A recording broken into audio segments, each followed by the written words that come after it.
This woman was a former French special force named Lisa, who at that time was consulting with a psychiatrist. 6 months ago, she lost her child due to cancer, which made her depressed, and ended up retiring from the special forces. The psychiatrist asked where her husband was, and she answered that her husband worked as a member of the customs agent and was assigned in Rio de Janeiro. He had been away for 3 months, and only tomorrow he would return home. The doctor wanted to cheer her up, so he asked her to tell how she met her husband.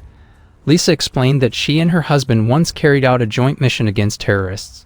Since then, they fell in love with each other and finally got married and had children, the one that died 6 years ago. In Rio de Janeiro, Eric was being hunted by members of the cartel, led by a man named Pixel. Eric tried to escape, but in the end was caught and killed. A few hours later at the French intelligence office, an agent named Romy just received news about Eric's death. She quickly went to Lisa's house to tell her about it. She told Lisa that Eric died during a gunfight against a drug trafficker led by a man named Pixel. According to the information, Eric had been involved with the drug cartel. Hearing it, Lisa was of course shocked. She couldn't believe what had happened.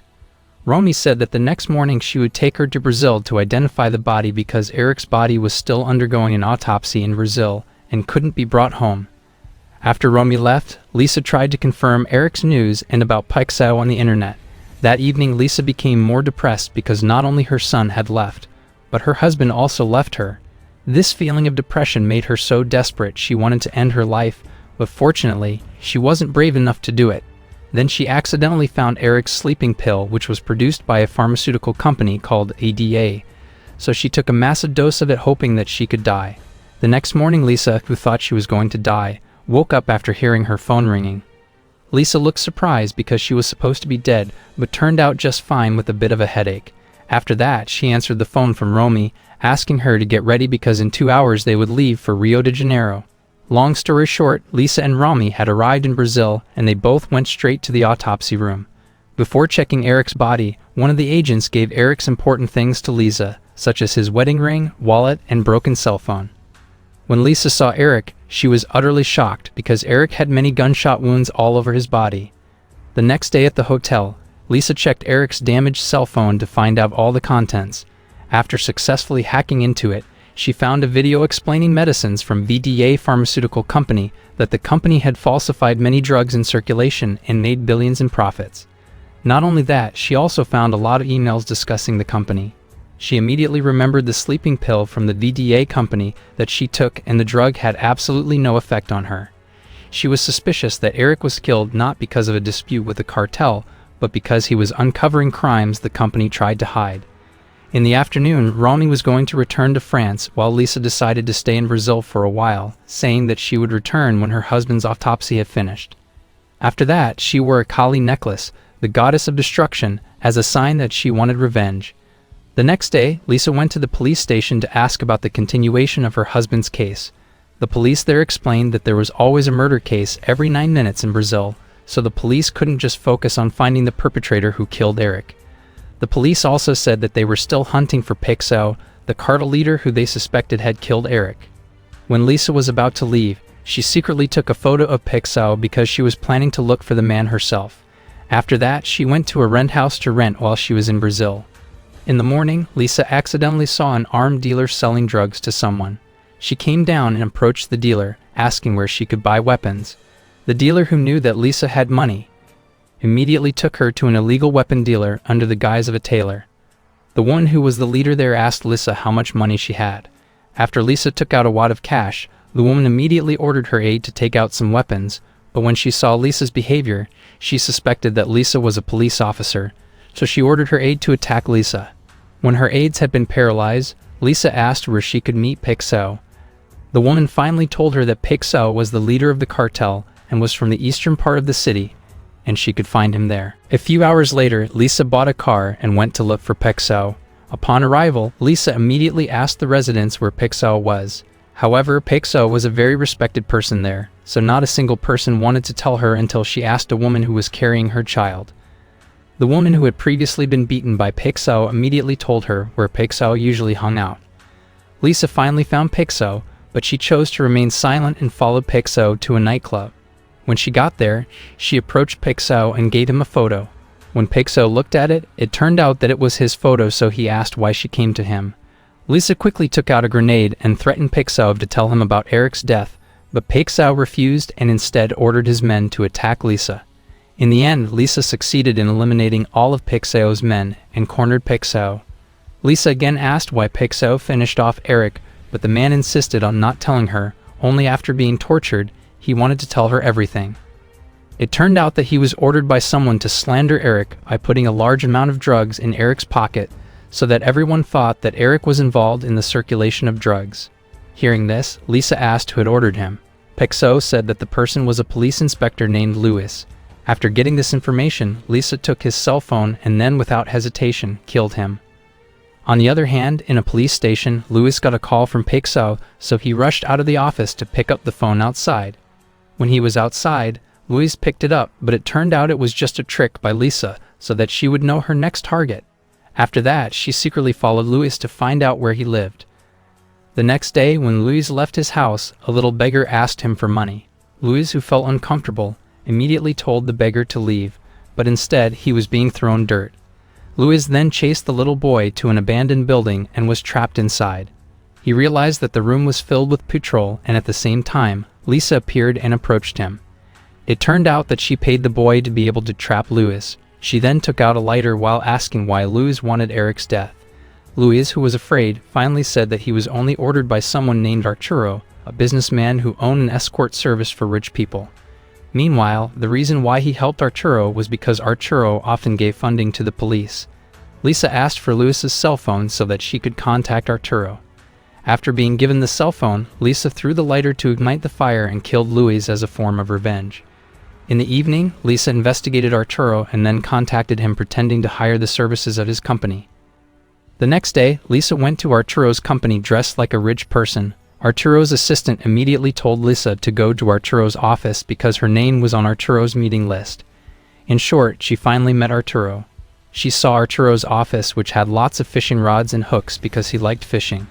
She said that she wanted to hire his services to look after her child. Amid the conversation, Arturo asked what business Lisa was running, and Lisa answered by showing photos of villas and hotels she claimed she owned. But those photos made Arturo shocked because the photo was a photo of Eric. Before he had time to call his bodyguard, Lisa strangled him, causing him to faint. When he woke up, he was tied to a chair and his throat had a fishing hook connected to the doorknob so that if someone opened the door, his throat would automatically be ripped out. Lisa asked him to tell her what happened to Eric. Arturo finally said that the mastermind behind Eric's death was someone named Barbosa, the boss of VDA pharmaceutical company, which had been distributing fake medicines throughout the world. The reason Barbosa wanted to get rid of Eric was because Eric was trying to uncover his company's scandal. Lisa asked again where she could meet Barbosa, and Arturo explained that she could meet Barbosa through his son Junior. He then gave her information about Junior, and after that, Lisa carefully left there and locked the door from the outside. Not long after, Arturo's bodyguards came, but they found the door locked, and because they didn't know what was going on, they broke into the room, which made the fishing rod pull Arturo's throat and killed him. Lisa herself managed to get out of there before Arturo's bodyguards realized what had happened. A few hours later, news about Arturo's death began to spread to the police, and Lisa, whose face was recorded on CCTV, was officially a fugitive. Not only that, Barbosa, the owner of VDA, had also heard the news, so he asked his men to tighten security. In another place, Lisa was trying to kidnap Barbosa's son, Junior. At that time, Junior was being escorted by his bodyguard. Liz got the chance to corner Junior's bodyguard. She initially wanted to finish off the man, but the man begged his son, who was in the car, to get out first, and that made her feel sorry for him. She didn't finish off the man, which made the man promise that he would definitely help her, especially since he also hated Barbosa, who was always up to no good. He immediately gave her his business card. Afterward, Junior came and was immediately held at gunpoint by Lisa, who told him to drive the car. When they arrived at a place, she revealed that she wanted to meet his father, Barbosa. She also explained that Barbosa was the person who killed Eric, her husband. She told him to contact his father, but when it was connected, the one who picked it up was Barbosa's confidant. When threatened that Junior would be killed, the man didn't seem to care about Junior at all. He said that Barbosa had wanted to get rid of his son for a long time. Hearing that, Lisa shot her gun and hung up the call. It turned out she didn't finish off Junior, and now Junior wanted to help Lisa after hearing that truth. He said that he was willing to take her to VDA's factory, which was in a remote place. Long story short, Lisa and Junior finally arrived at the factory. Junior, who was the deputy director, could easily enter the factory.